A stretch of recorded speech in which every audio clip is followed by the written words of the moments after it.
Hey everybody, this is Tim from Tonebenders. Before we get to the really great guests we have today talking about their work on Andor, I want to remind you of a few quick things. I will be heading to Los Angeles at the end of February to attend the MPSC Golden Reel Awards on February 26 at the Wilshire Ebell Theatre.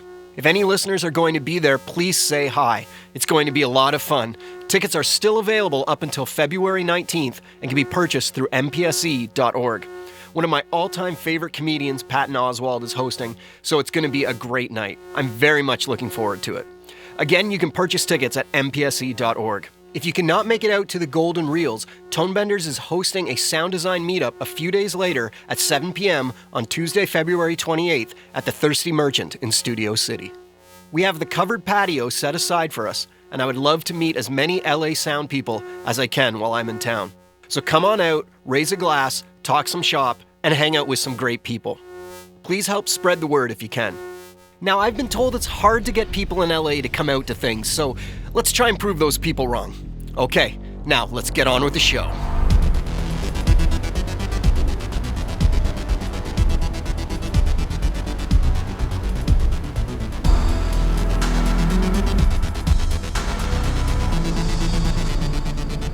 Hello and welcome to Tonebenders, where we talk with the sonic artists behind our favorite films, series, and games.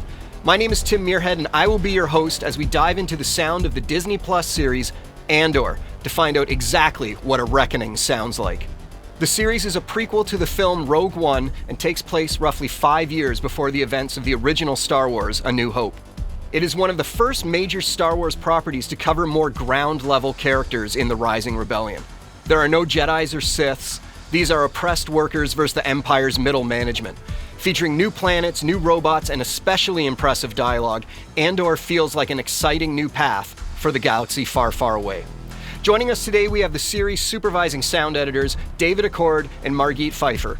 Margit, welcome to the show. I think this is your first foray into the Star Wars universe, is that correct? It is my first time in the Star Wars universe, yes. Awesome. Well, this is a great series to get started in. Right? We also have David Acord, who has been a longtime inhabitant of the Star Wars Sonic universe, with many films and series from the franchise under his belt, including The Mandalorian, which David talked to me about in Tonebenders episode number 153. Welcome back, David. How are you today? I'm great. Thanks for having me. No problem. Right off the bat, I'm just going to say I really loved this series. This series grabbed hold of me in a way that I wasn't expecting, because it's really much more emotional than a lot of other Star Wars projects. There are certain lines that I don't want to say on here in case they're spoilers, but some things just really were gut punches that I really fell for. One of the things I found that maybe helped do that is this is a much more kind of ground level, gritty version of Star Wars. And I was wondering if you could maybe talk, we'll start with David, about how you used ambiances and the Foley, because they seem to play a major role to set the tone of this series. Sure. As you mentioned, this is a ground level, everyman view of the rebellion in the Star Wars universe in the early stages. The tone of the show and sort of the purpose of the show is to have a very realistic view of everyday life, very dangerous life for these rebels. It's like a diegetic approach to the story, and it requires a diegetic approach to the sound, which is what we're after, is something that is very visceral, it's gritty and real, and it's not flashy. You know, when violence occurs, it's extremely violent and dangerous and horrifying, and that's sort of what we're after in the show, is to show you not so pretty version of what war really can be. The Foley in particular is useful in these instances where we can really highlight character movement, especially in a space. If you take like episode 3 when they're in the giant warehouse, they being Cassian and the Luthen. Thank you. Oh my God, I should have done my homework. When Luthen and Cassian are in the warehouse, here's a good example of ambience and Foley sort of helping to tell the story. You know, they're in this giant space. Got to get the sense of the scope of the space and the emptiness of it. You know, all the gritty footsteps, and that's all that's happening in this is dialogue in that scene. But we want to try and sell the idea invite the audience into this sort of very real, very cold space that they're in. And outside, we can hear beyond this space, beyond the sound of the air and the chains moving, is the alarm bangs that are going on throughout, reminding you of, that we're in this town and there's stuff happening out here. And it's the sort of a bit of an impending doom of what's going to happen to our characters within the warehouse space. How are you getting out of here? My plan's gone. You're right. It's 40 clicks across the wastelands. We just need a speeder. What's the best option? West, into town. Where does that go? Under the old furnace. Does it get us out of here? Yeah, it's the long way round. What is that? I put slap charges on the doors. What? When? Rule number 2. Build your exit on your way in. Brace yourself.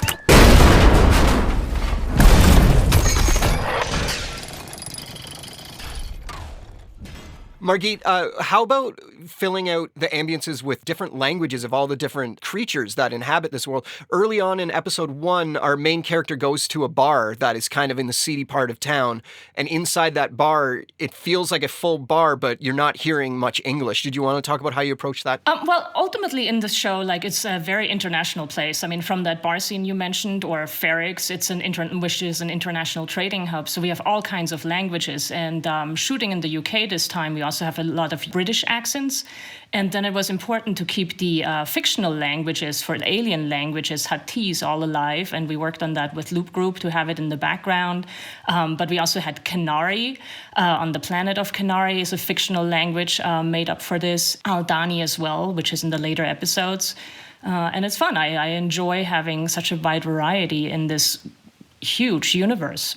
There is a plot point within the series Andor that I think comes in episode 6 or 7, where one of our main characters has been captured and she's not talking. And the way they're going to get her to talk is they're going to put a headset on her that plays something that's so horrifyingly horrible that it will melt her brain and she will tell them anything that they want to know just so she doesn't hear that sound. So I'm sure when the scripts arrive to you, you're just super excited about this moment. But then what actually happens is when the headset goes on, the audience doesn't get to hear it at all. Yeah. Everything is stripped away, and all we hear is that character's breathing, getting more tense until she lets out a horrible scream. Yeah. Do you want to talk about how you came to that ending? Did you ever attempt at making the most horrible sound that would melt people's brains? Early on, John Gilroy, as our supervising picture editor, had some ideas about what the sound might be and how to go about relaying that sound to the audience, maybe some sort of binaural approach to the mix. I had my own ideas. There were a number of ideas kind of got bantered around that kind of evolved. And ultimately, it was Tony that said, Tony Gilroy, it's going to be better if we don't hear it. And of course, he's absolutely right. It's a horrific moment, and in the world of horror, it's always scarier when you don't show the monster, right? I mean, that's always the sort of the rule is the less you see the horrific thing, the scarier it is. Your mind, whatever you're going to create in your mind, is going to be way more terrifying. And of course, Adrian Arzona's performance absolutely sells. The sheer, just abject horror and grief on her face, just listening to this sound. We just get totally wrapped up in that long shot that kind of pushes in on her is, it's terrifying. And much more so than anything we would have come up with. You'll want to be sure of that, Bix. That you're cooperating fully. It's repeat listenings that cause the most damage. Are we ready? Let's get on with it.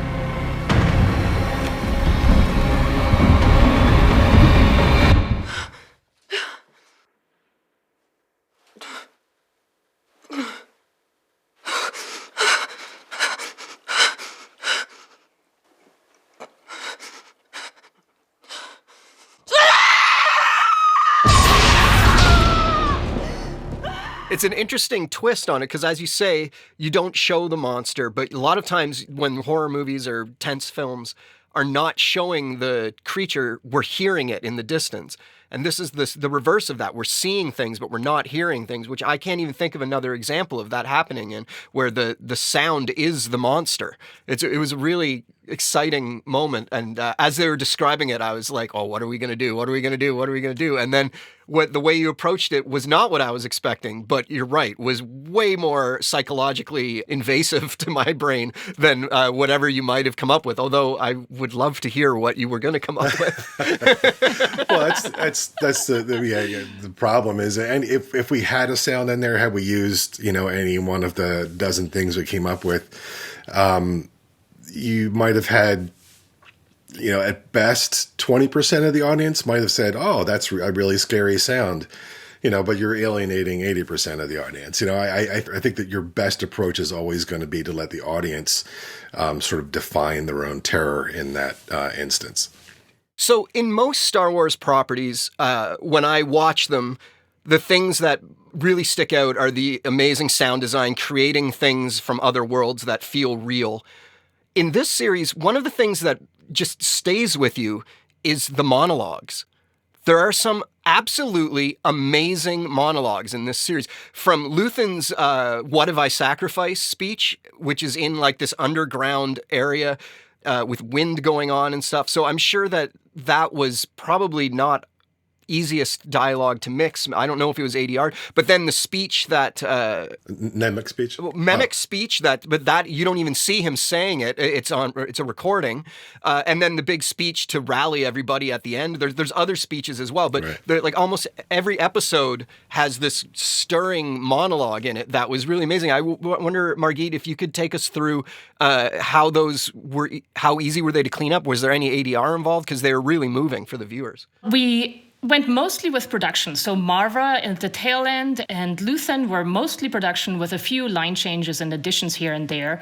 And then Nemec was a voiceover at the tail end. So we recorded that on an ADR stage. I think part of it he did in the studio in London and part of it we were in Paris remotely. The goal is to blend it so you wouldn't know which one came from where. And what do you sacrifice?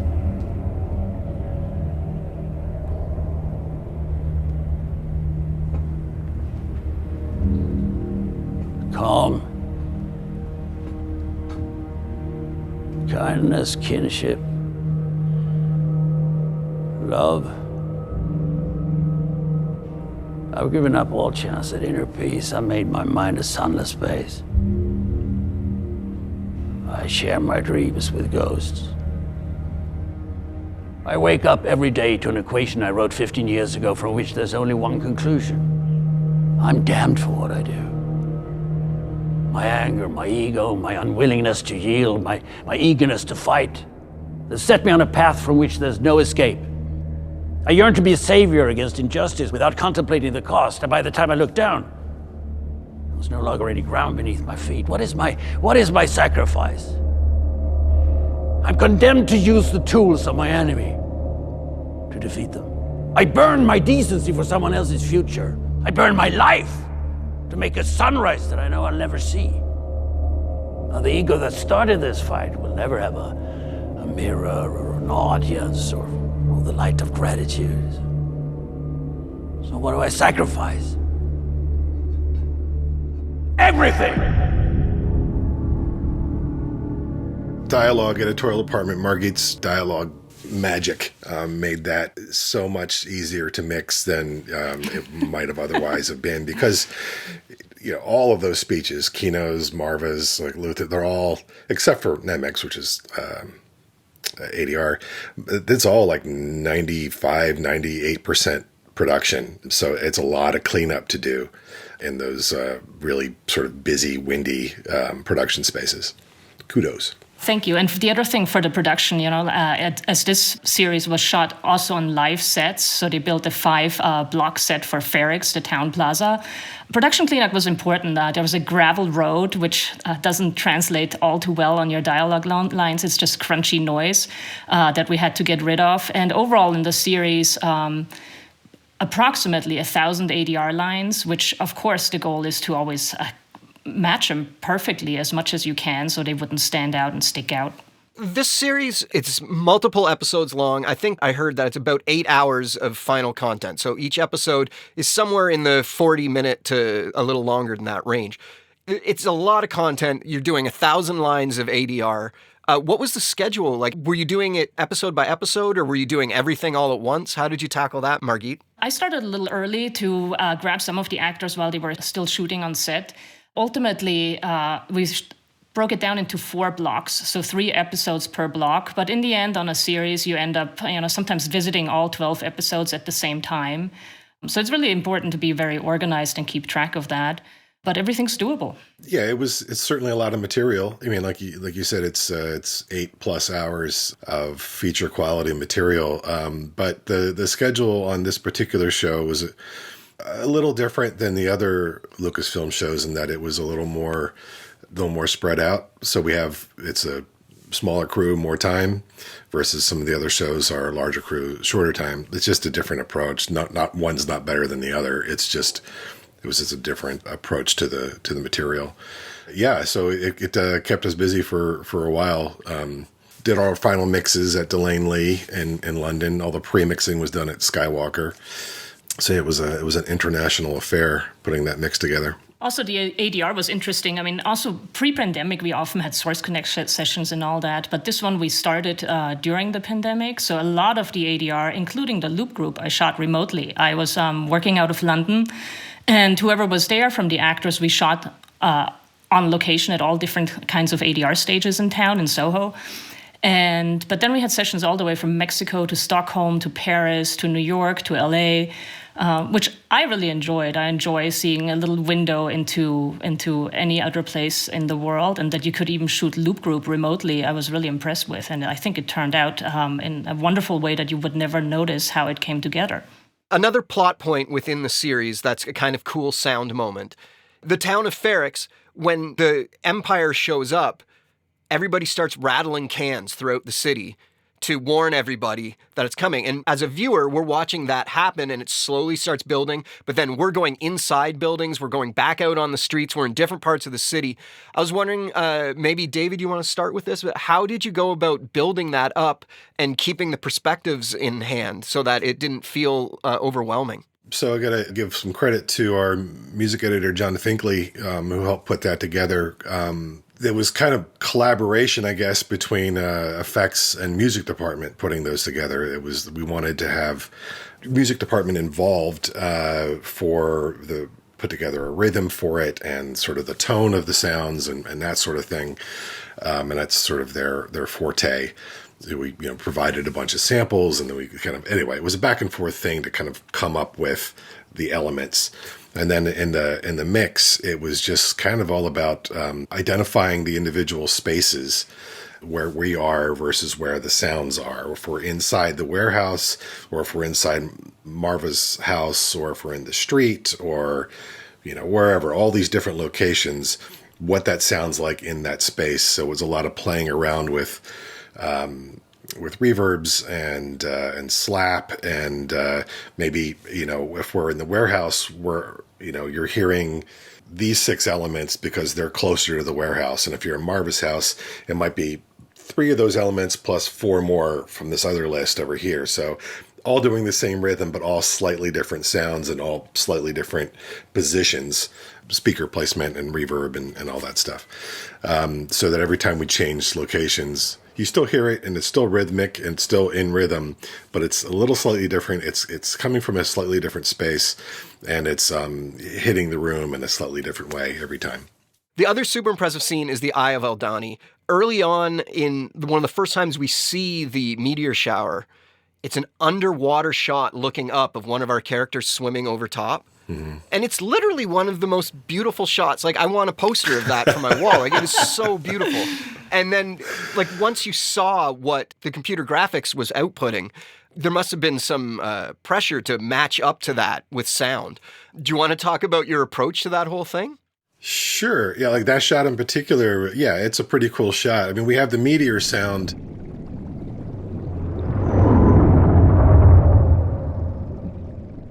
that we came up with, which is we wanted something that was, because the end of the episode, we have multiple meteors, and it's sort of this beautiful choral thing that's happening. So early in the episode, when you have just sort of singular meteors, I wanted it to have like a sort of a slight vocal quality to it, like the individual singer kind of going by versus like the end where it's a whole chorus of them. So kind of hinting at what is going to come, the individual meteors that pass by.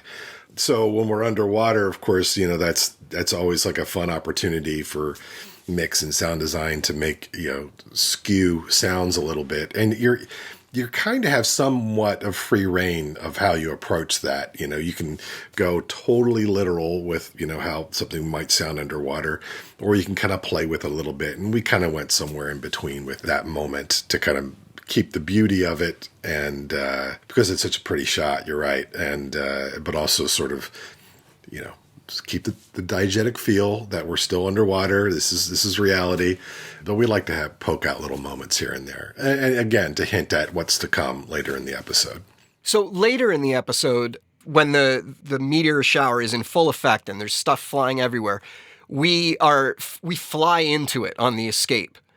The sound of meteors and the sound of spaceships, jets and stuff would be in the same kind of frequency range when you first start thinking about that. How did you approach a way to differentiate those? You have your frequency ranges here and what can I feature and what can't I feature, because you're right. If you have your meteor buys and your jet engines are all sort of sitting like around, I don't know, like 800 hertz or something, then yeah, you pick one basically, because you're not going to hear both of them.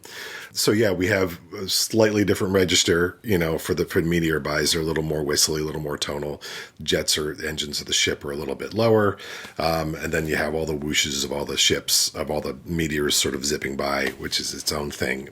And it's also as much about placement as it is about tone too, if I can separate things in center versus left and right. But then you got music as well comes in. And then you get into this situation like in that meteor sequence, TIE fighters and ships and lasers and impacts, and you got dialogue and you got music.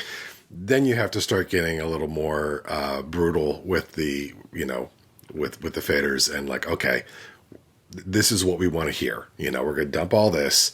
We're going to feature, this is music and dialogue. Obviously, we want to hear that. We want to hear this sound right here. We're inside the ship. I want to hear like the rumble of the ship. And then we're outside. I just want to hear that meteor and that meteor and that meteor. I just want to hear this tie. And you try and go over it and over and over again. What can I get away with? Can I eke that into, no, that's muddying it up. Let's pull that back out. That whole sequence was probably the hardest thing to mix in the entire series, for sure. Just because of that, there was so much going on all at once. And then at the same time, you're trying to sell the build of it all. You're trying to let it build. So it starts from here and build up to this, massive moment at the end where they break through and that last TIE fighter explodes and boom, and then we're off.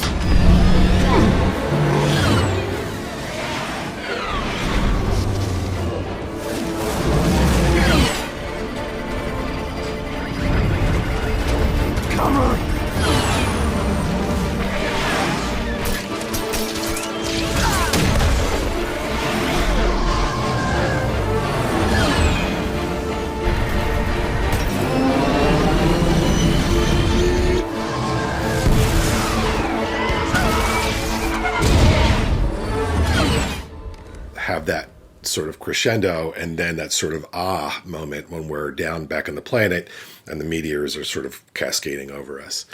That was sort of the trick of it all, is to have us all sort of earn that sort of moment of rest at the end when the big coral of meteor, the pretty moment when the coral of meteors is sort of passing overhead. That sonic build is one of my favorite moments in the whole series. Like, it really gives me goosebumps every single time. We've seen it many, many times. It's really excellent. Well, speaking of goosebumps, that scene we're talking about, the Eye of Aldani, is kind of the centerpiece of the first half of the series. The big crescendo of the back half of the series is back on Phoenix, and there is a funeral for one of our earlier main characters. It's a lot of crowd scenes. I assume most of these crowds were actual people being shot, not digitally created later. But do you want to talk, Margit, about how you tackled building up these crowds? Because sometimes they're chanting, sometimes they're rebelling, sometimes they're screaming. How did you build the waves of emotion through the crowds? Sure. So the crowd on the tail scene there was a lot of extras on set. So they really had a lot of people. We recorded that, of course. And then the chant was embellished also with the loop group. So you can feature the closer-up characters that you see the lips moving. You want to have something individual to feature. And then you want to work with several beds. And then you want to create a thickness in those beds with all kinds of different tricks from the few tracks you have, the few takes, and flesh it out. And then for the more detailed action and battles, you have to shoot some of the, I go by the visual section. I want to see, if I see something that pokes out and wants to draw attention to it and there's room for it in the story, I will shoot something. And that could be death grunts, yells, screams, pained efforts. And then, obviously, like always, some sort of a bed, but with the consideration of not going too thick. I don't want to clutter the track for Dave to have to mix around it. It should play along with whatever you feature. Sometimes you feature the sound effects, sometimes the music will ride all through the scene. And so I'm trying to keep the human element alive in those scenes. So you mentioned that there's tricks to fill it out. What are these tricks that you're using?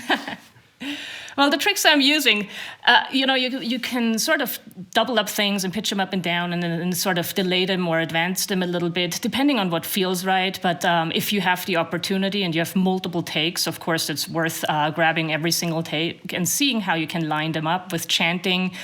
Like sometimes you have a great production track, sometimes you don't. For the Altani chanting, I had a training. So they sort of did a rehearsal and had a drum beat going through.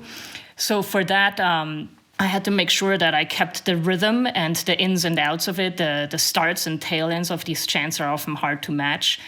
So I try and shoot that with loop group when I can and just give it the dynamics and the close-ups. That Aldani chanting stuff in 6 is phenomenal, what Margit did with the loop group and how that cuts. We cut back to them chanting, and that sort of that rhythm sort of matches our heist moment and that back and forth thing. That's a really fun thing, and I thought that worked really well. So the last kind of movement of the series that we haven't talked about is the interior of the jail. Narkina. The prison. It has a very different feel than the rest of the series. Maybe we can talk about the idea of Foley when a plot point is that nobody's wearing shoes. Yeah, that's really a great question. Yeah, in Narkina 5, in the prison, the main security system that they have in place is this sort of electrified floor. The guards wear boots that kind of protect them from the floor, and the inmates are barefoot, so they're completely at the mercy of that floor weapon. That's a fun Foley thing to do, and a hard thing to sell is bare feet on floor.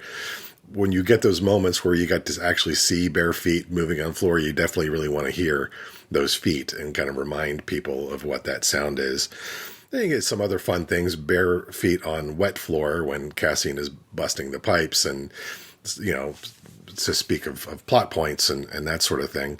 Yeah, that's a huge plot point in the show, is that idea that the floor is dangerous, and you kind of sell that a lot with the sound of Foley. And our Foley crew, who's John Resch and Shelley Roden, our Foley walkers are phenomenal.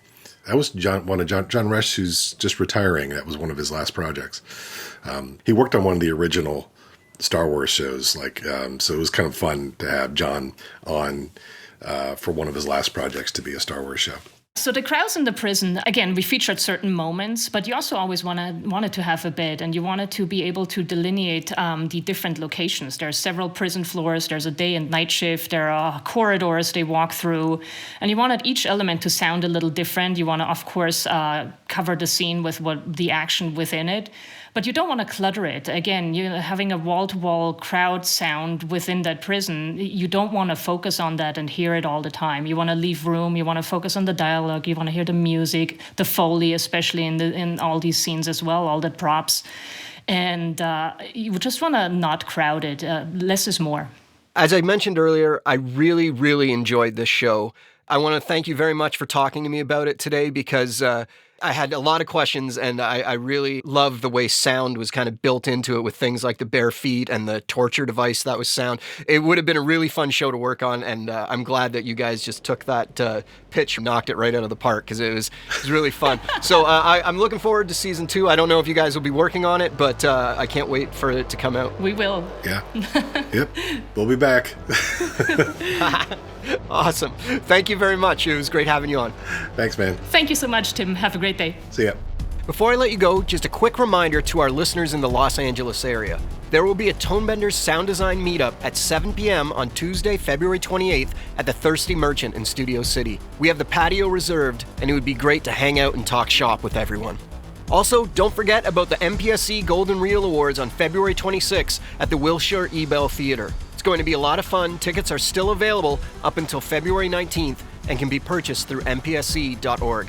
Please make sure you say hi to me at one of the receptions before or after the awards. On behalf of David and Margit from Andor, my name is Tim Muirhead. Thanks for tuning in. Tonebenders is produced by Timothy Muirhead, Renee Coronado, and Teresa Morrow. Theme music is by Mark Strait. Send your emails to info@tonebenderspodcast.com. Follow us on Twitter via @TheTonebenders and join Tonebenders Podcast on Facebook. Support this podcast. You can use our links when you shop with Amazon or B&H, or leave us a tip. Just go to tonebenderspodcast.com and click the support button. Thanks for listening. Are you looking for more audio-related podcasts to listen to? Tonebenders is part of the Audio Podcast Alliance, featuring a hand-picked selection of the very best podcasts about sound. Be sure to hear the latest episodes from our friends in the community at audiopodcast.org.